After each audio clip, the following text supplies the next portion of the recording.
मैं अनुरोध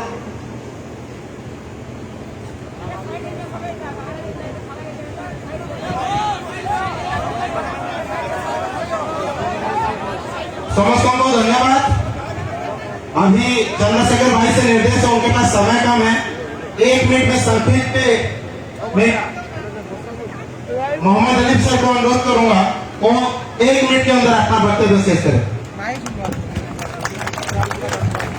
जय भीम, क्रांतिकारी जय भीम, नीला सलाम। और एक बार मैं अपनी बहनों और माता से कहूं कि एक बार हुलूली जोर से हो जाए। आज माइनॉरिटी हो, एसटी हो, ओबीसी हो या जिस कास्ट का भी हो, आज हमको एक ऐसा नेता चाहिए था जो हमें आजाद भाई की तरह सामने नजर आ रहे हैं।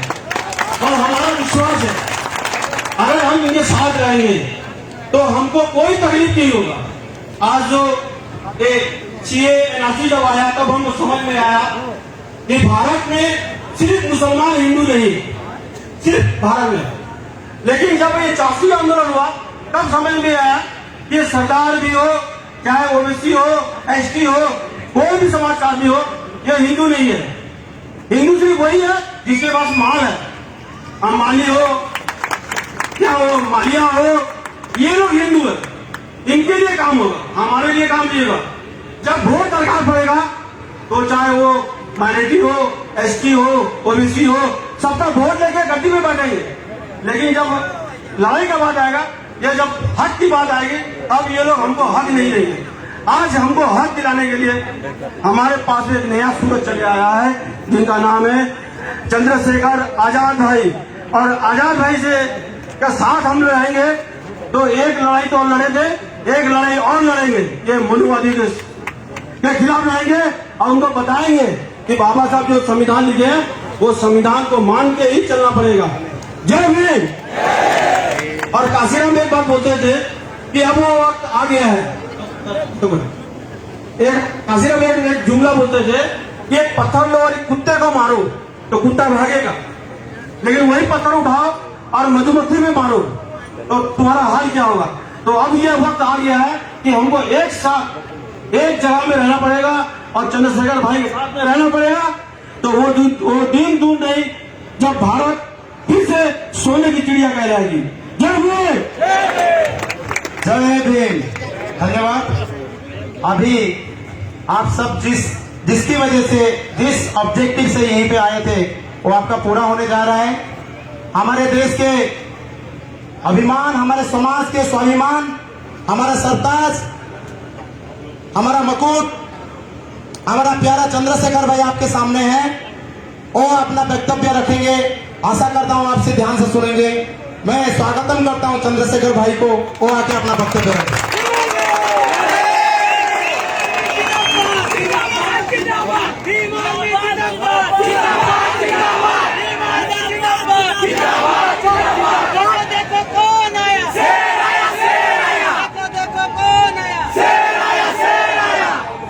जय भीम। देखिए समय तो कम है, लेकिन जितना भी समय है उसमें हमारी बात हो जाएगी। अगली 30 मिनट ये आपके जीवन की अहम 30 मिनट।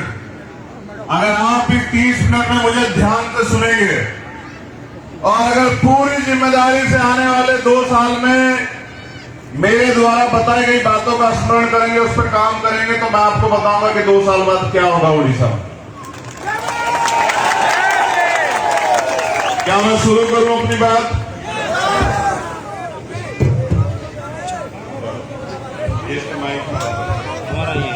बैठ जाओ, बहुत शांति से बैठ जाओ। अभी तुम लोग जो है अपना दिमाग और ध्यान जो है वो मेरी बातों पर रखो।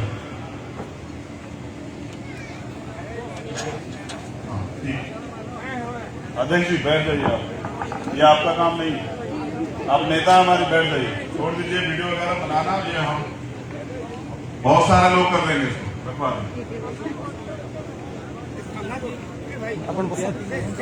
जोहार, जय भीम। आपण माने सबे केंता छन मुई आपण मान को देखभाल के आशी छे आपण मानकर सांगे भेंट हेकारी बहुत खुशी लागला। देखिए ये हमारे नेता हमारे प्रदेश अध्यक्ष लंकेश रावण जी ने मुझे दिया और कहा कि आपको जरूर बोलना। अब मैं अपने नेताओं की बात बहुत मानता हूं, तो यहां वो काम करते हैं हमारे नेता हैं तो उनकी बात मानना बहुत जरूरी है। तो सबसे पहले तो मैं धन्यवाद देता हूं उड़ीसा के लोगों का। यहां उपस्थित इस गर्मी में हमारे नौजवान साथी, हमारे जिम्मेदार बुजुर्ग, हमारे छोटे भाई बच्चे, हमारी माताएं बहनें जो कड़ी धूप में भी यहां बैठी हैं, मैं उन सबका धन्यवाद देता हूं कि आपने मुझे अवसर दिया यहां आने का और अपनी बात को रखने का।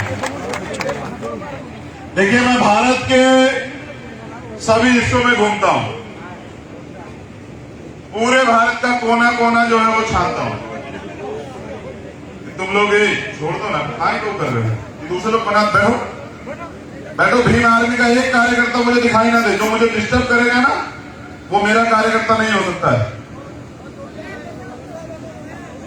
तो मैं पूरे देश में घूमता हूं और हर 200 किलोमीटर पे भारत की बोली बदल जाती, रंग बदल जाता है, कद बदल जाता है, खाना पीना खान पान बदल जाता है, भाषा बदल जाती है। लेकिन पूरे भारत में जब मैं जाता हूं तो वंचित वर्ग के लोग, एससी, एसटी, ओबीसी और माइनॉरिटी की समस्याएं नहीं बदलती, उनका दर्द नहीं बदलता है, उनकी परेशानियां नहीं बदलती हैं, उनकी जो समस्याएं हैं, जिस चुन जाति का वो लोग शिकार है वो नहीं बदलती, सरकारें बदलती। कहीं किसी की सरकार है, कहीं किसी की सरकार है, हमारी तो नहीं है। जिस दिन हमारी सरकार होगी तो समस्याएं नहीं होगी। लेकिन किसी की भी सरकार हो, लेकिन वो सरकारें सिर्फ और सिर्फ हमें वोटर समझ के बड़ी बड़ी बातें करके ठगने का काम करती है। आज भी जो वास्तविक परिवर्तन होना चाहिए था वो नहीं हुआ। जैसे नेताओं के लिए मंच है, नेता लोग मंच पर बैठेंगे और जो लोकतंत्र की मालिक है जनता, जो नेता बनाती है वो जमीन पर बैठे। देखिए कितने नाइंसाफी, नेता लोगों के लिए कूलर लगा हुआ है और जो वहां बैठे हैं जिनकी वजह से हमारा वजूद है, जो धूप में बैठे, जो हमसे ज्यादा प्यार करते हैं, जो हमसे ज्यादा उम्मीद रखते हैं, वो गर्मी में बैठे हैं। मैं इस व्यवस्था के खिलाफ। अगर आप परिवर्तन चाहते हैं तो पहला परिवर्तन आपको अपने आप करना पड़ेगा। अगर आप चाहते हैं हवा तो हवा सबके लिए हो, आप चाहते हैं सम्मान तो सम्मान सबके लिए हो, आप चाहते हैं न्याय तो न्याय सबके लिए हो। अब मैं अपनी बात की शुरुआत करूंगा और मैं आशा उम्मीद करूंगा कि मैंने कूलर आपके लिए नहीं हटवाया उधर, तो उसके आगे मत खड़े हो और तुम लोग पीछे हो जाओ। मुझे सुरक्षा की जरूरत नहीं, बिल्कुल नहीं, बिल्कुल पीछे हो जाओ। मुझे कोई इस मंच से आगे नहीं दिखाई देगा। देखो एक दिन ना एक दिन तो मौत आनी, कैसी सुरक्षा? कोई सुरक्षा नहीं। आपका प्यार, आपका आशीर्वाद, आपका विश्वास बहुत है मेरे जीवन के लिए। चाहे जीवन छोटा हो, लेकिन मैं इस जीवन को टिकाऊ बना के रखूंगा, बिकने नहीं दूंगा, स्वाभिमानी बना के रखूंगा। ये हमारे कुछ नेताओं के नाम है जो यहां काम करता है, मैं उनका नाम पढ़ देता हूं। धीरज सिंह, विकास बोध, शांतनु, निहार, जगदीश, बंटी, जीतू, धनंजय, उमाकांत, लाबा, सुना, आकाश, आशीष, प्रदीप, चीनू, जगजीवन, राजेश दास, कमल, अभय, नरेंद्र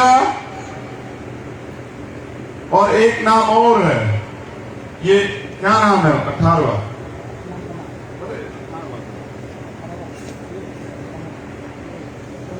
वरुण। चलिए धन्यवाद। एक मेरे पास इतनी बड़ी एक कागज है जिसमें समस्याएं लिखी है उड़ीसा की। मैं इनको भी आपके आगे पढ़ देता हूं, क्योंकि यहाँ के मुख्यमंत्री के लिए मैं ऐसे संदेश भी देना बहुत जरूरी है।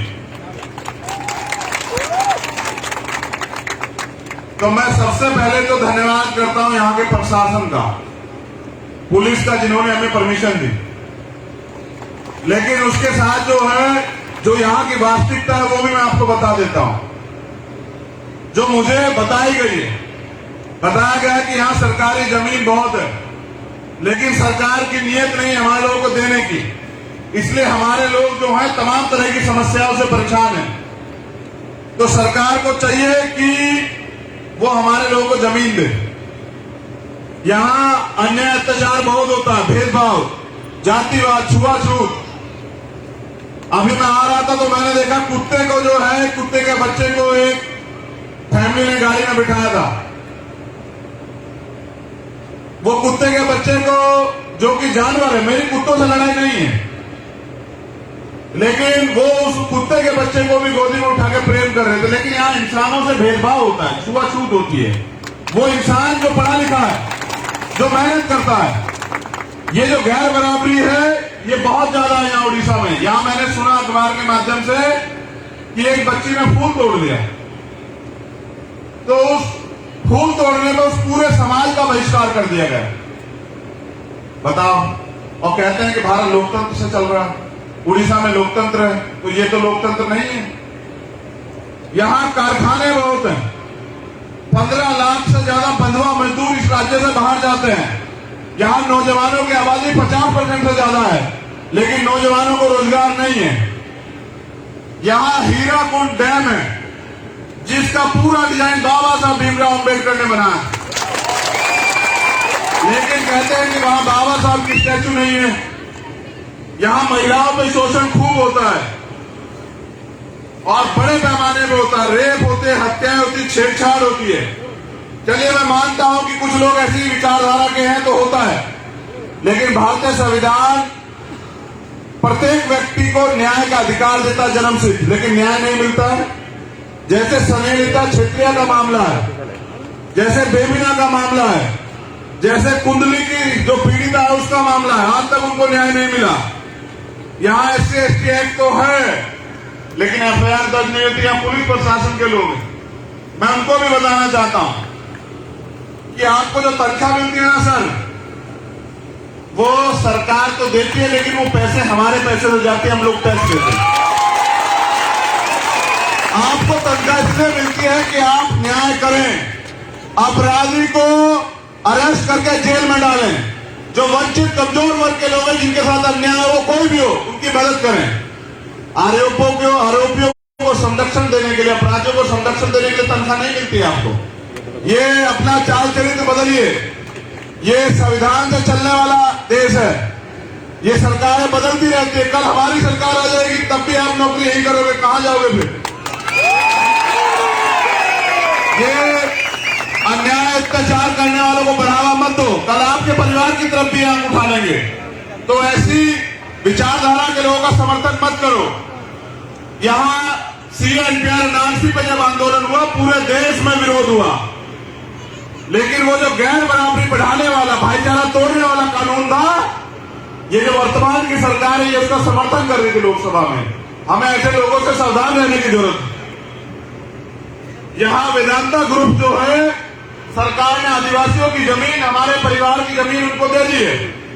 चिंता मत करो, ये मेरा स्टेटमेंट है, याद रखना। चाहे अडानी अंबानी को केंद्र सरकार जमीन दे या सरकारी उपक्रम दे, या यहाँ वेदांता किसी भी इंडस्ट्री को ये सरकार जमीन दे, एक एक पाई का हिसाब होगा, याद रखना, बेफिक्र रहना। आपके हिस्से के अधिकार तो मैं छीन लूंगा इनसे और बांटूंगा अपने लोगों में। एक और कल मामला मेरे सामने आया था, वो था all Orissa para medical staff association, जो कोरोना वॉरियर्स है, जिन्होंने 9 महीने